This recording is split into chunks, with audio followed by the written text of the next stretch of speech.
Let's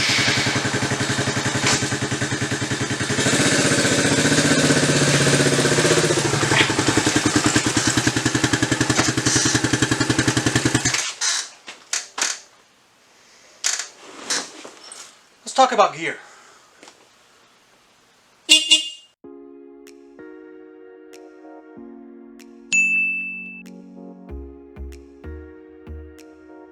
So I've been extensively testing some inexpensive motorcycle gear. Let me show you what I found. So let's start with the helmet, the most important part of any gear. This is something that's really hard to be budget-minded with because, let's be honest, if you're going to die from a motorcycle accident, it's because your head's not protected. You're more likely to die from that than any other reason.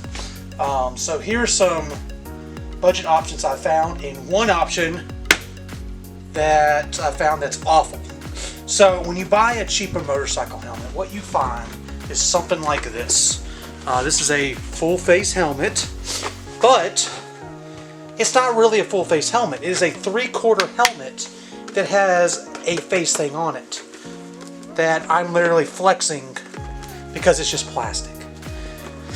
Inexpensive motorcycle helmets, even though they claim they're DOT standard, they are not.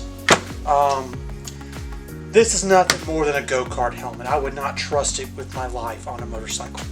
So let's just get rid of that. What I do trust is the good old tried and true motocross helmet. These are pretty inexpensive and they're pretty tough. This is one you can just buy from Walmart. I added some high visibility tape on it just to make it a little bit more seen better, and it's a great inexpensive option for someone that wants to get into motorcycling.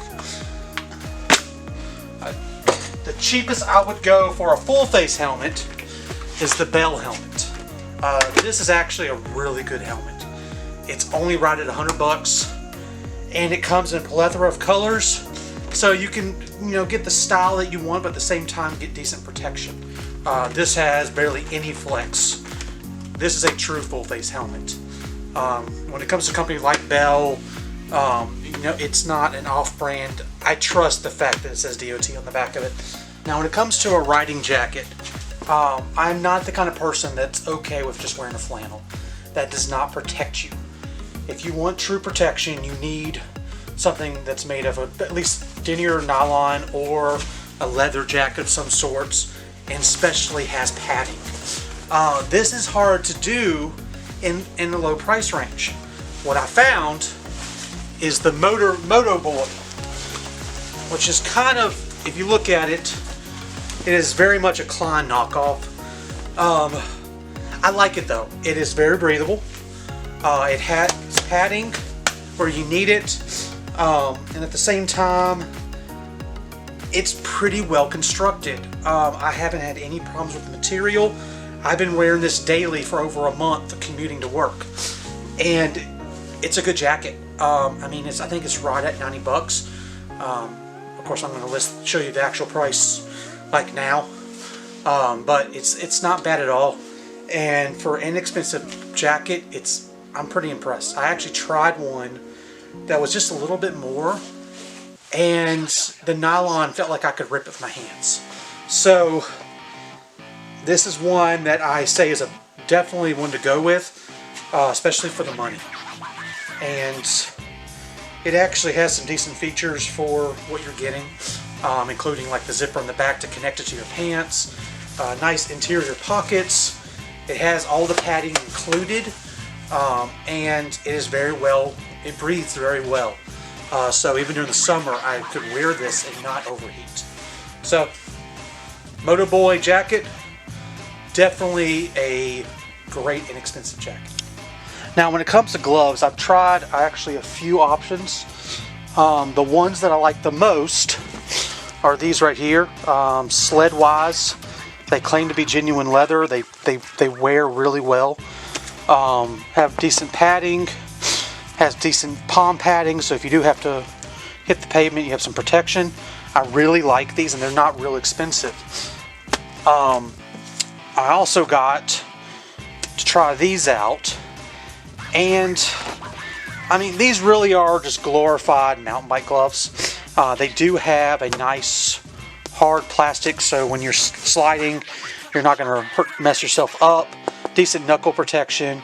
But I mean, overall, these are a good, inexpensive option if you want something a little bit more breathable than those. And another great cheap option that I tried are actually gloves I already had. I had these for my for shooting. These are actually Nomex, made by Condor, which so they're military style gloves. I'm not gonna say military grade gloves, but these actually have held up really well. So another great inexpensive glove you can go with. Gloves, you can get decent gloves for pretty cheap. You don't have to pay a whole lot of money to get some decent gloves. But I mean, if you're trying to pinch every penny, these are outstanding. Definitely check them out. Sled wise, really good gloves. Now when it comes to rain gear, I wanted something that had great high visibility. This has actually been pretty good gear. It's made by Senpai Rose, another Amazon find I have. Here's the matching pants with some reflective on it. Definitely very comfortable. I am a bigger guy, so it's hard to find stuff that fits me well. And this has enough adjustment on it that I got big, but I can still adjust it down to make sure it fits me properly. So this is some great rain gear. I mean, you kind of pay for what you get, but I feel like this is a bargain at what I paid for it. Good reflectivity, has a hood. You don't want that for riding. That's a long problem. A lot of rain gear. It's hard to find rain gear that doesn't have a hood, and that's really annoying when riding a motorcycle. So that's something I have found, and it's this is definitely some great stuff, and I have used it. It's not like it's been sitting in my pack. I use it on a regular basis because I currently don't have a vehicle. I mainly drive my motorcycle every day, even in the rain. So another great product, nice and inexpensive. Now, since you don't have a trunk with the motorcycle, you kind of have to have a backpack. I wanted, once again, something that I would be seen with. This is an outstanding backpack. I carry it everywhere, even if I have nothing in it. I have it so I can put stuff in it if I have to. I always keep my rain gear.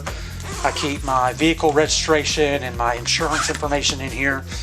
So it's just nice to have whenever I need it.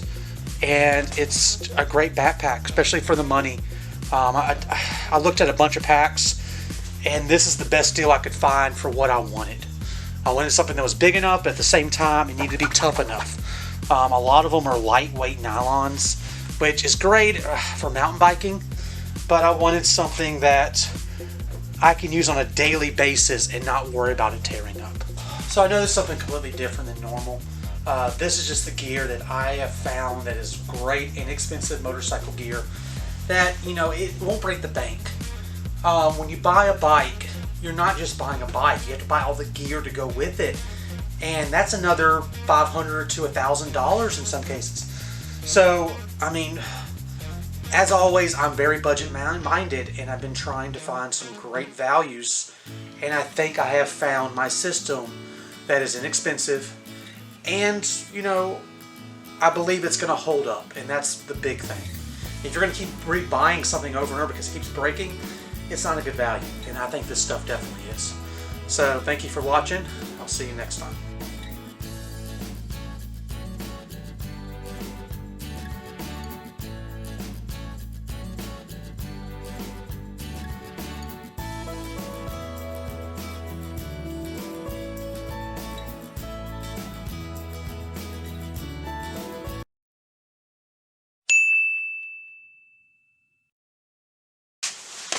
So there we go.